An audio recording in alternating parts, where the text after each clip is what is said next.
Actually, I can do one. Slump Busters. Hey, welcome. I'm Jeff Harrison, and I'm hosting the Seasonal Slump Busters. It's called Business Mastermind Seasonal Slump Busters.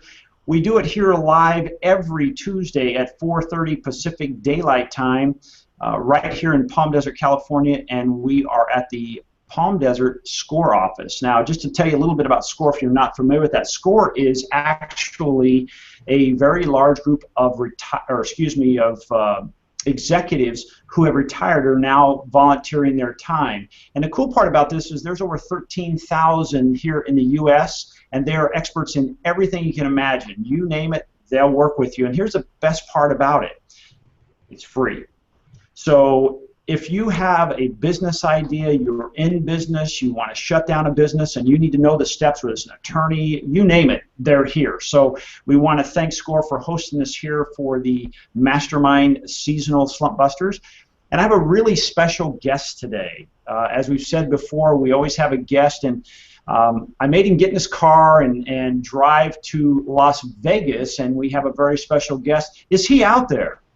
Hey, you can't get rid of me that fast. Hey, Jeff, it's Andrew McCauley. I am excited to be here, coming from Vegas, as you said. I'm actually doing a speaking gig tomorrow in front of a group of masterminders, funnily enough. And these guys are all high-end masterminders. And I'm like, well, we're going to have to go to Vegas. We're going to have to cancel the show. But I thought, well, we don't need to cancel the show because we can take this on the road.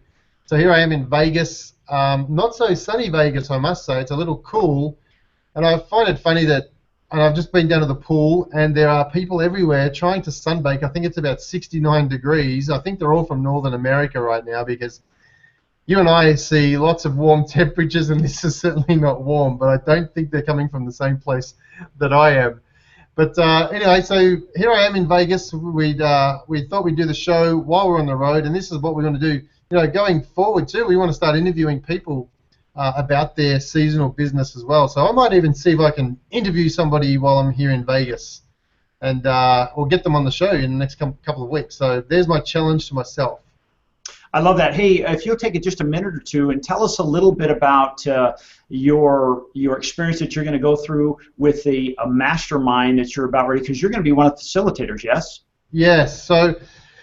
This particular mastermind, there's all sorts of masterminds and the way that masterminds run. This one here is I think it's a 4-day mastermind. So people have paid a lot of money. I'm talking $10,000+ to be in this mastermind. I think they meet 3 times a year. They're all sort of high-end achievers. They've all got large businesses, and essentially they get together and they go through a number of different things. Tomorrow it's all about their business.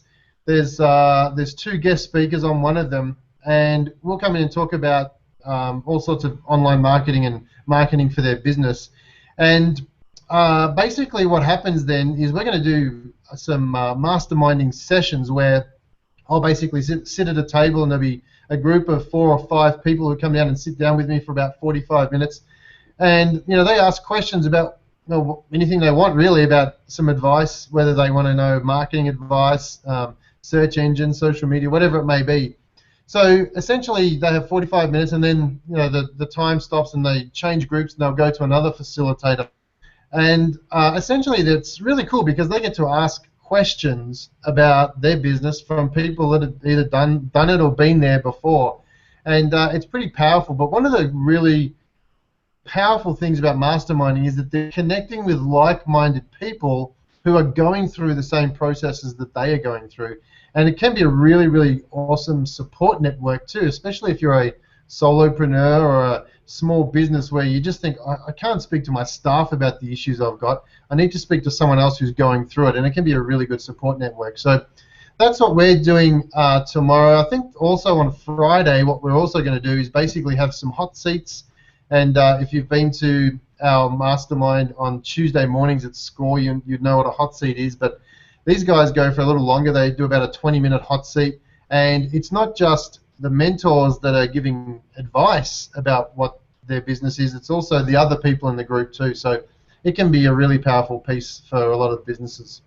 Wow, that's exciting. I wish I were there. Maybe you can turn on your webcam and I can just be there on your lapel or something. There you go. We'll get one of those wearable technology pieces from Amazon.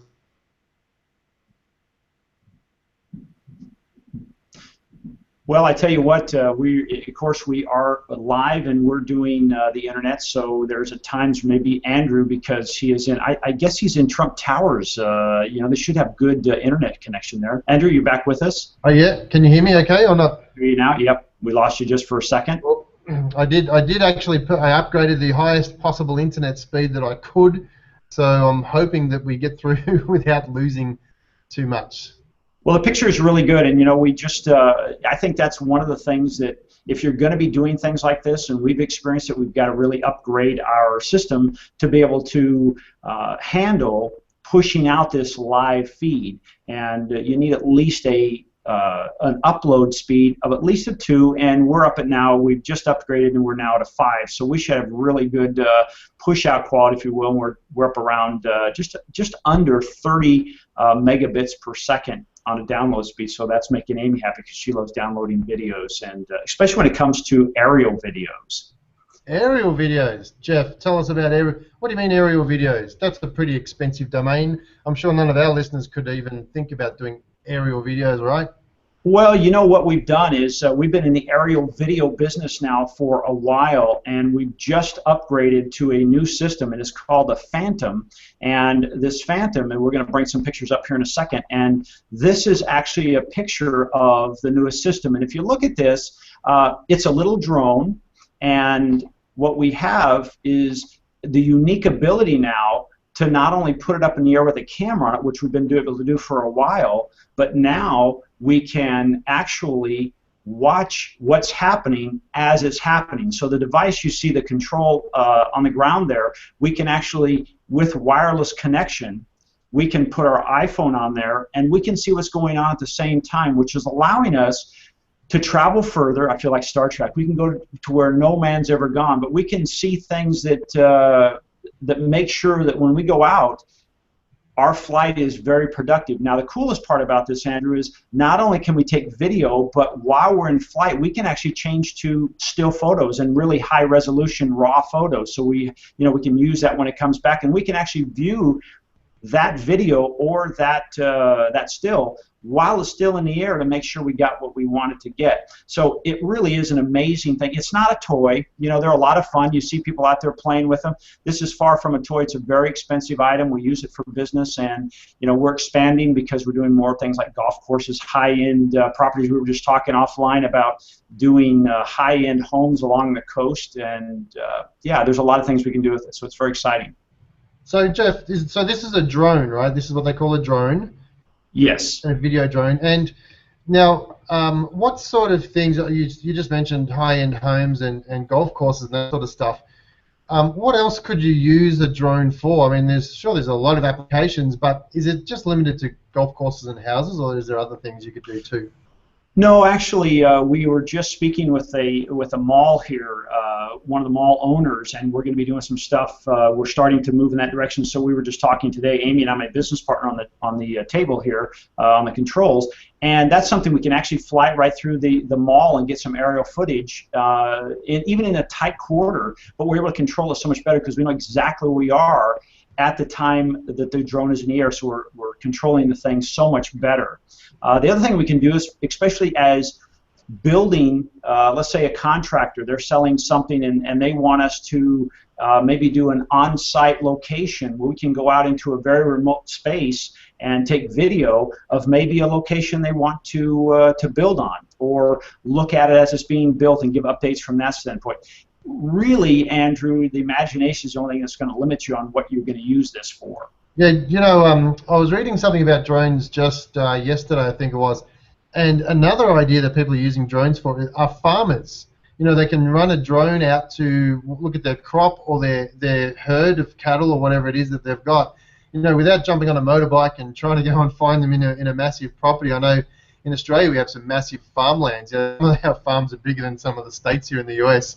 And, you know, you can run drones out to see where your herd are or see if everything's safe, all from, I guess the back porch, really. It's fascinating what they can do. And I know that the FAA, the Federal Aviation Association, whatever it stands for, is really up in arms about this because it's starting to encroach on their territory. And there's I guess there is potential for danger and stuff. But you were saying just before, Amy was saying just before that there's a safety mechanism that these drones won't go into flight space. Is that right? Yeah, what it basically does as you're using this, when you're up in the air, it'll go as high as 2,000 feet, and it moves at a very high speed. But if it goes into a flight pattern, if you will, it'll actually turn itself off. When that happens, it actually comes back to its home device. So as an example, the control is considered its home device, and it will hover at about 60 feet, which is, hey, if we have a plane coming in 60 feet, we need to all duck our heads. But that's a safety thing. It'll come back, it'll hover, and it'll come back down to the location it needs to be in. So there's a nice safety thing that's important. And that's an upgrade on the new system we just got today. How fast do these things fly? Yeah, it'll fly. It'll go climbing speed. I think it's, what, 15 meters a second? So that's 45 feet a second. It's motoring. Wow. That's pretty impressive. Yeah, so you know, the neat thing about this is, I'll just hold this up, you can see it. It has a camera that is actually built for this device, and if you looked at it, it'd be hard to tell it's a camera, but it doesn't have a lot of things on there, Andrew, you'd normally see on there, you know, like focus and buttons to turn it on and whatnot. The reason is, and that's why they're able to put it on here lighter weight, if you will, and to control it like this, because everything is controlled through your either iPad or iPhone. In other words, your remote device. Wow. The other thing that's really nice on this, it has what is called a gimbal, and so it's a stabilizing, or feel like it's a gyro effect. When you're moving it, let's say today when it's a little breezy, we could still go up, where with the other device we couldn't, because it would give an unstable look. But with this whole camera now is on a gyroscopic, it's called a gimbal, and it'll actually stabilize. So if it's focused on something out there, even though it's tilted like this, the camera remains very steady.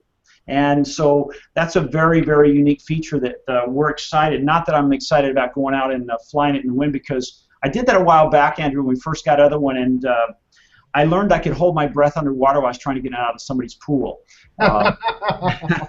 because it's truly not a toy. But this should prevent this, and since then now Amy won't let me fly. But anyway. So it makes for a pretty powerful video for people, especially if you've got a seasonal business, you've got a like a motel, or you've got some sort of seasonal business that you want to use this for. What sort of how can people get a video created by you guys? What's the best way to go and contact you to get a video? Obviously, you're doing it for people, right?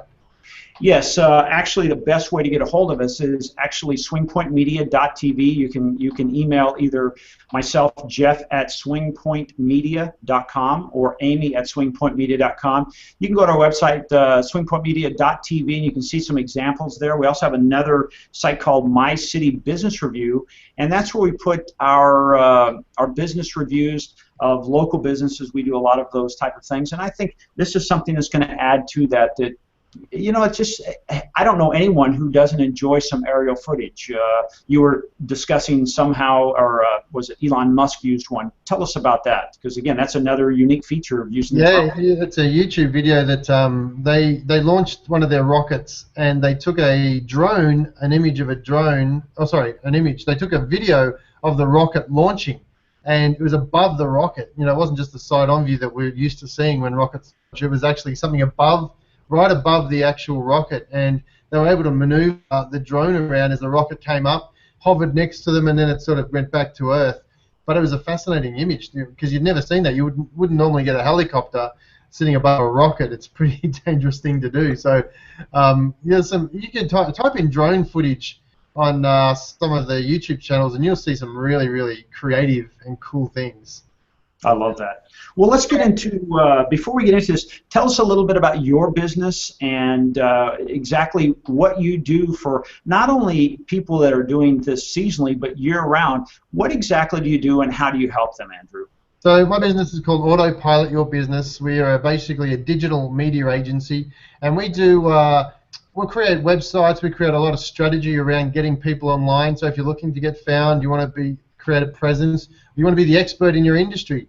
We help create content around that too, whether it's podcasts, magazines, webinars, all of that sort of stuff. We help you create that, put a strategy in place, and then execute it all. So we're very heavy on marketing. We design great websites, but the focus is on marketing and getting people to take action when they come to your website. So check us out, autopilotyourbusiness.com. We're happy to have a chat to you. I think that's something that's unique. It's not very. It's very rare that throughout the day, either Amy or myself will talk to somebody and we'll tell them we make videos, and they say, "Oh yeah, I've made one," blah blah blah. But the difference is, and you said it earlier, just a second ago, is yeah, you do websites and you do social media, but really you bring that extra piece to the table, which is marketing, and that's for us. We make sure, just like you, it's not just a well, here you go, now go make it happen. We take it to that next level, and I think that's really unique. Great, awesome. Well, let's talk about busting some slumps. Let's go and bust some slumps. Okay, so I was thinking about what we're going to talk about today, because usually we have this scripted and prepared weeks in advance, but today we didn't for some bizarre reason. But I actually got sick. I must have had a virus yesterday, and sort of hit me really hard and real quick. And I'm a lot better today, so it must have been an 18-hour virus if there is such a thing. But I was thinking about things that I needed to get done last night, and I didn't have a chance to do them. So luckily enough for me, I know the importance of systems. So we've created a lot of systems in our business, and I was able just to utilize those systems. Some of my other staff could take up what I was going to do. They already knew what I was doing because we've created these systems for them. And it's sort of, I didn't miss a beat. I could have stayed home and been sick for 2 days, and we still would have got exactly what we needed to do. So I was thinking about that today and thought maybe we could have a chat about systems. What sort of systems are out there? Why you should have systems, and what are the benefits of having systems for your business? And it doesn't matter whether you're a seasonal business or not. I think systems are extremely important. So that was what I was thinking about, systems today.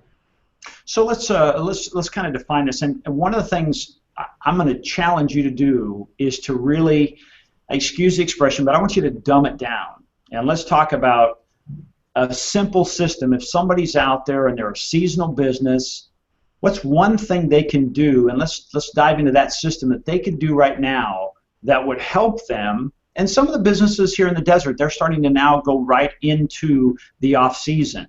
But what can some businesses do right now to make sure they can put a system in place that'll make a difference when season comes back in? Yeah, I think one of the things that, one of the important things is that you really do want to make hay while the sun shines, so to speak. And when it is the time of your busy season, that's the time to be building your list, building that database, basically collecting squirrels for the winter. Yeah, squirrels, collecting nuts for the winter. Collecting squirrels, that's another game altogether. But collecting those nuts so that you can survive that dark, cold winter of the off season. So building a list is one of those systems that you can put in place that doesn't have to take any time of yours at all. Now, a lot of these systems are automated. There's a whole lot of things out there called autoresponders, where you're collecting a database of people that come through your business, and automatically you can keep in contact with these people, letting them know what you do and giving them some tips and keeping them engaged even while the off season is happening. And sometimes I've seen businesses who do this well actually start to have a better off season than they do on an on season, because they've worked at the systems to put them in place first so that they can keep in contact with their customers even while their busy time is not there. So am I hearing you say then, hey, during the season, when you're blowing and going, because that's when you make your hay, is not the time to put systems in place. It's really during this off time to make sure they are in place, so those are happening automatically, and they're doing their job automatically while you're making sales. Is that right? Yeah, perfect, yeah. So create your systems now. While it's quiet, you've got time to concentrate on your systems, because let's face it, there's a lot of businesses out there, when the on-season hits, they're busy. They haven't got time to do anything. I've got a number of clients in the Valley that are exactly like that. They haven't got time to scratch themselves because they are just under the pump the whole time. But come May 1st, when all of the tourists go home, where we live, all of a sudden they've got more time now. So use this time to create awesome systems and plans that you can put in place to start building that list. So when you do open your doors again, or you do get the influx of people, say November, December, for us, then they've got these systems in place. So the minute the first person walks back in the door, they're already collecting their names. So the next off season is likely to be a lot busier than this one currently. Now, talking about this system, this is a common, and I've been in the desert now since 1996, and this is kind of a common phrase.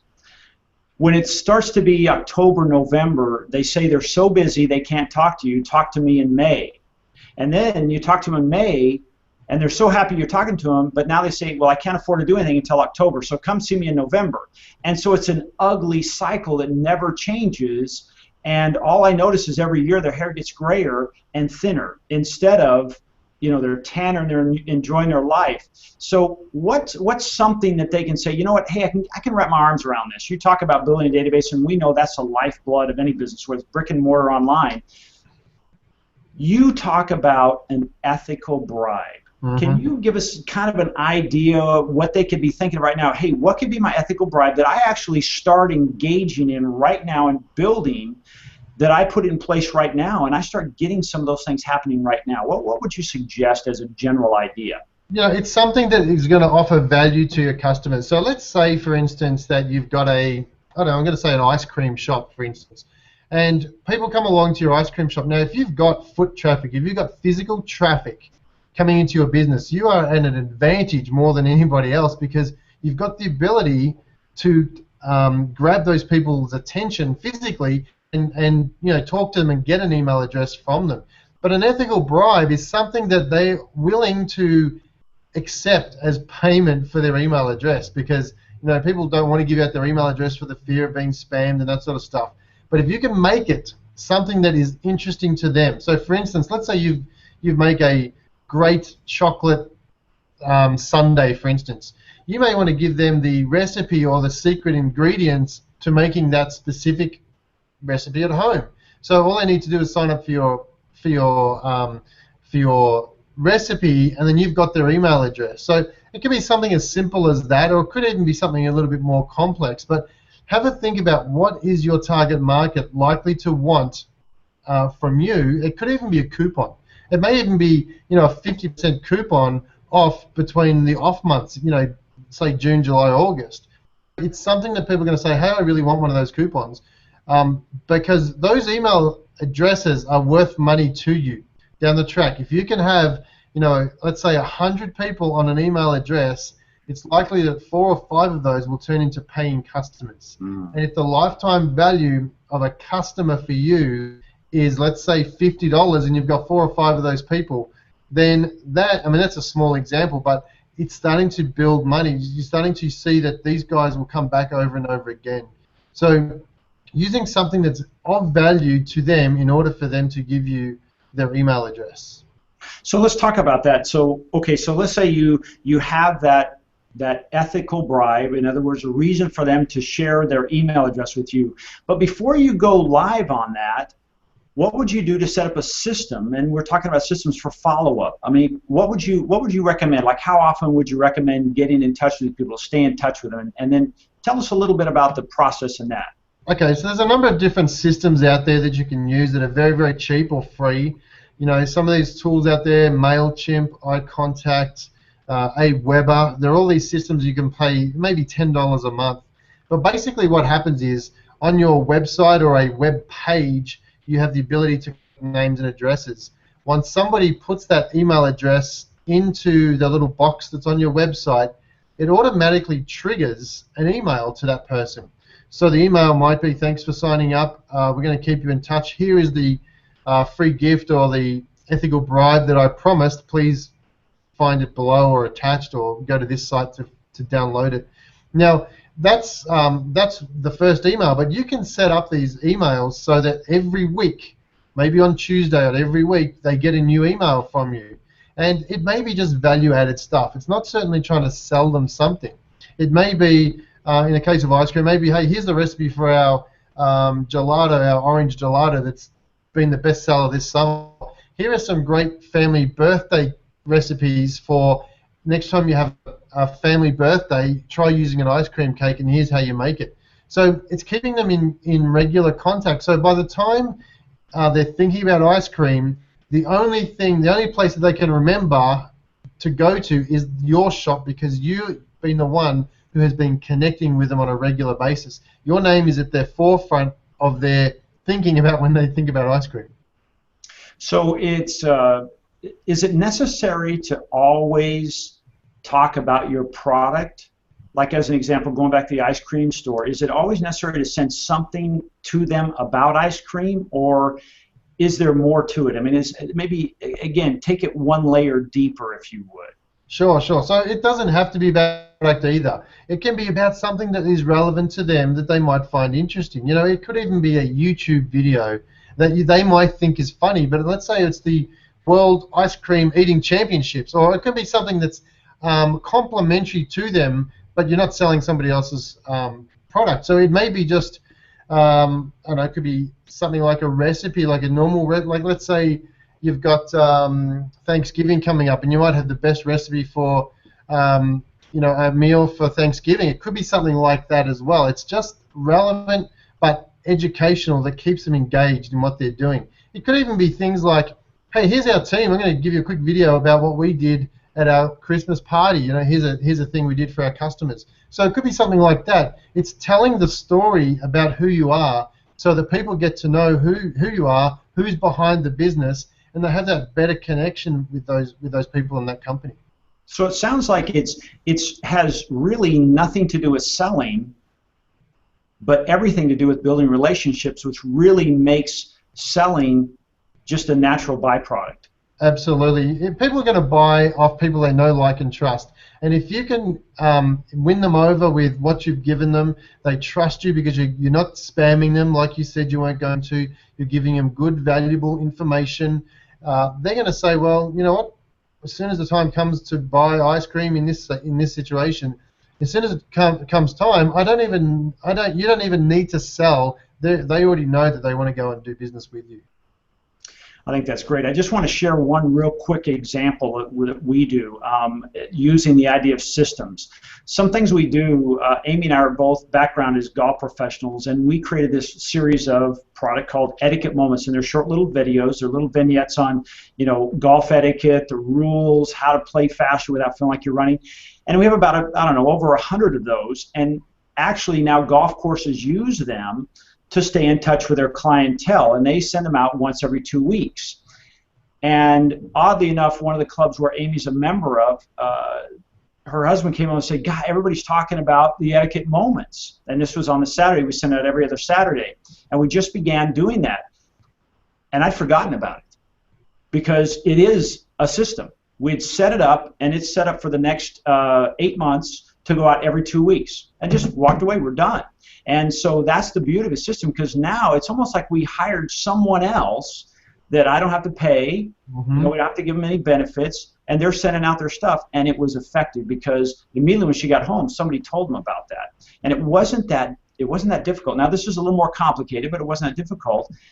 But using those systems you're talking about, like Aweber or MailChimp, which is free, I think you can have up to 2,000 people in your email database before you have to start paying for that. So really, there's no reason why they couldn't start right now. And the other good thing about systems is that they're never sick, like me. They're never sick. They don't ask for a pay rise. They don't answer back.